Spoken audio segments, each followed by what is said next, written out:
Jacob Hornberger, president of the Freedom Foundation. Jacob, welcome back to Freedom Watch. Thank you, Judge. Nice to be back. When you and I were younger, which wasn't that long ago, it seemed that the stoners and the druggies and the hippies were the only ones calling for the legalization of recreational drugs in private.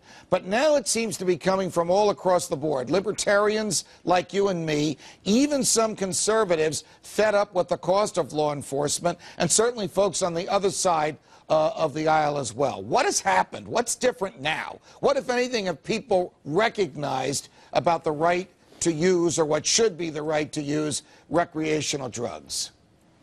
Well, I think we have 40 years of experience. 40 years ago, when President Nixon declared the war on drugs, the drug warriors could say, look, if you'll just give us a chance to initiate force, to exercise power, we can win this war on drugs. We can stamp out drugs from society.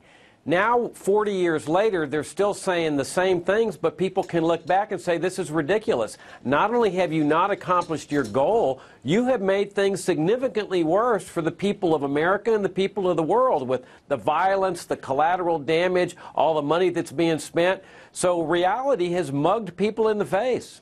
Is there something either nostalgic or Victorian about the American government, that it wants to pretend that people don't use drugs or shouldn't use drugs, whereas in reality, as I indicated in the opening, close to half of all Americans indicate, when they're telling the truth in private to pollsters, that they have tried a drug knowing at the time they tried it that it was unlawful? And if so, why do we still have this Victorian notion? Why do we pretend that something is when we know it's not? I think it's about power and money, Judge, that this drug war is providing a lot of power for a lot of public officials and a lot of money. I mean, people don't like to talk about corruption except with respect to Mexico and Latin America and so forth. But let's face it, there's judges on the take, there's cops on the take, there's people that are getting paid off at the borders to let drug dealers through. I mean, this drug war is insidious in what it does to your public administration system. And so they maintain this notion of, oh, we just think it's wrong for people to take drugs. But I think it goes much deeper than that. If the federal government is going to say to the states, under some circumstances, you can't stop a woman from taking a baby out of her womb and letting the doctor kill the woman, how is the same government going to say you can't put a chemical into your body, a chemical you have chosen, under a circumstance where it won't harm your body and it won't harm anybody else? How can we possibly have a dual set of laws that stand for the opposite?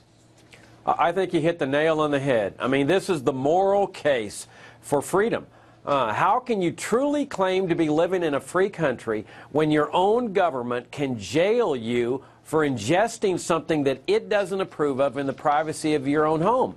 That simply cannot be called a free country. I mean, it boggles my mind that the likes of Nancy Pelosi and Barack Obama or George W. Bush or Dick Cheney claim the authority to put me in jail because I'm doing something that's harmful or dangerous or whatever. It just boggles my mind that they claim that moral authority. It's inconsistent with the fundamental principles of freedom. I have to confess to you that, of course, in my prior life, I did put people in jail for this, an attitude that I would have differently today. Of course, I took an oath to uphold the laws of the state of New Jersey, which at the time were consistent with federal laws. But a state like New Jersey has now changed its law, and with a physician's prescription for medical marijuana, much like in California, you can grow the marijuana, you can use the marijuana as long as it's under the supervision of a physician. Question, will the federal government, looking the other way, which it has announced it will, begin sort of a drumbeat, a march toward, well, this really isn't as harmful as the feds have thought? Maybe they should not only look the other way, maybe they should change their regulations and let the states decide this, or better yet, let individuals decide for themselves what they want to do to their bodies. Well, that's the ultimate solution, because if the federal government starts looking at the other way, people get a disrespect for law in general. They see that some people are being prosecuted, others are not. Some people are being allowed to go free and others not. This is not the way the law is supposed to be administered, as you well know. The ideal is just ditch this war. As you pointed out in your opening segment, it's a racist war. It falls disproportionately on African Americans. It takes African American fathers out of the family, leading their kids into a life of crime, deprives them of the right to vote. I mean, this thing's gone on for 40 years. How much more time do we have to let these people do their thing in this thing when it's causing so much damage and destruction? You know, conservatives have sometimes forcefully defended property rights, but don't they recognize that we own our own bodies? I mean, I don't even think I own my backyard because the government makes me pay so much money just for owning the backyard. But I clearly own my own body, and if I do own my own body, who is the government to interfere and tell me what I can do with that body as long as the doing of it doesn't harm somebody else? Isn't that a basic argument that should appeal across the board, no matter what someone's political views or ideological views are? Absolutely, the principles of freedom, but you've also got strong family values that conservatives have traditionally stood for. Fiscal responsibility. Here's a way you can save the federal and state and local governments millions of dollars.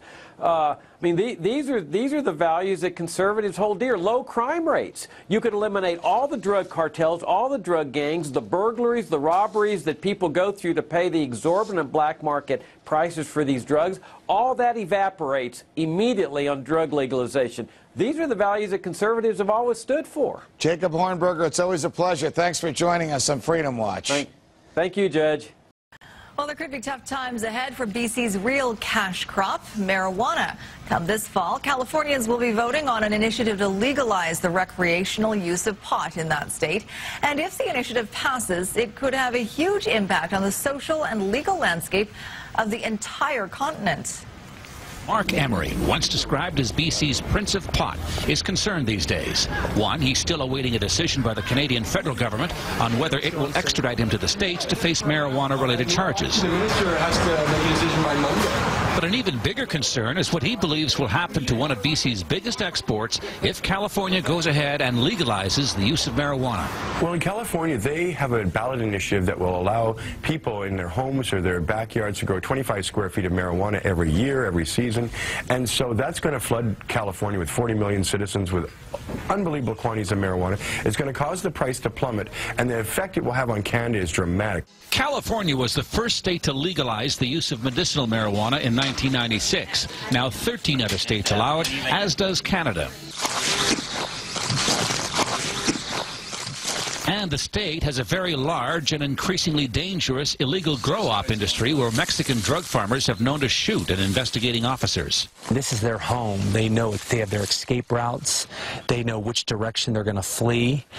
We have found guns on trails leading out of sites. California is dealing with a $6 billion deficit last year and facing a $14 billion one this year. The state is starved for new revenues. An opinion poll last year showed a surprising 56% support statewide for the legalization and taxation of marijuana. Last month, more than 600,000 Californians signed a petition, enough to put the legalization question to voters this November.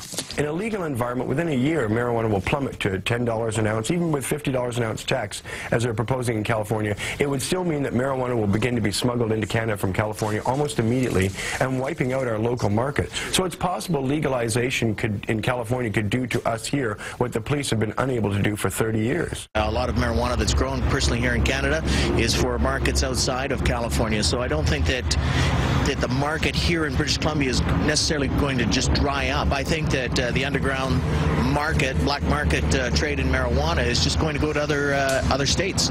Emery, who says he has only sold marijuana seeds to Americans online, is charged by U.S. law enforcers with conspiring to grow and export marijuana and faces a 5-year jail term if extradited. The irony now is that as he heads to a U.S. prison, all those seeds he sold to California could end up having sown the movement towards legalization. So this might be my second. Over to authorities in Vancouver, where he will be extradited to the United States. It's part of a plea deal Mark Emery made with the American authorities last year when he admitted to illegally selling marijuana seeds in the U.S. But he hoped the Canadian Justice Minister would prevent his extradition. Romina Day is at Supreme Court, where he turned himself in this morning. And Romina, I think most people thought he would not be extradited. Yeah, you know what, Randy? Everyone was holding on to hope that that wouldn't happen. But, of course, early this morning, the federal justice minister decided that Emery would be extradited, and he is to serve a 5-year